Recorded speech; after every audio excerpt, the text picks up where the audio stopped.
wabarakatuh.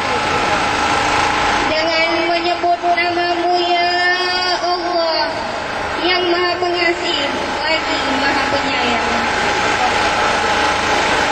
Dan kami telah memutuskan kepada penduduk Madian, saudara mereka Syuaib, ia berkata, hai kaumku, sembahlah Allah. Sekali-kali tidak ada Tuhan bagimu selainnya. Sesungguhnya telah datang kepadamu bukti yang nyata dari Tuhanmu.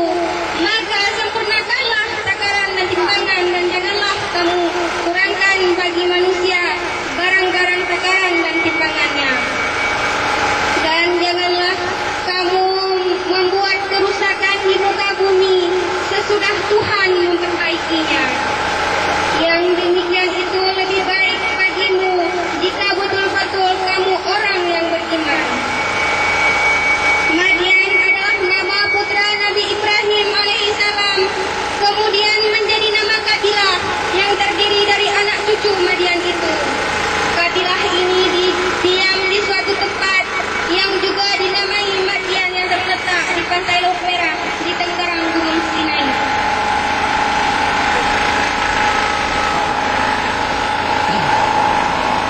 Dan Allah berfirman dalam surat Al-Hud ayat 85. Dan Syuaib berkata, hai kaumku, cukuplah takaran dan timbangan dengan adil, dan janganlah kamu merugikan.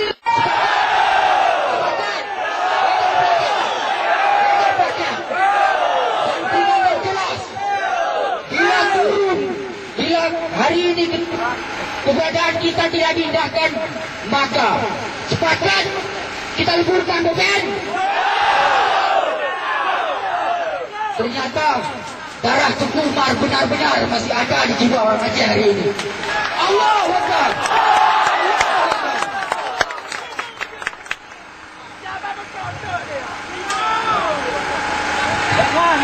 Bapak BPM ataupun yang bekerja serta jajarannya yang terhormat, kami tidak mau melihat senyum Bapak. Kami menghadirkan berdiri Bapak di sana. Biar kami dari pahami ya, Raswa, mengajarkan undang-undang kepada Bapak. Kami tidak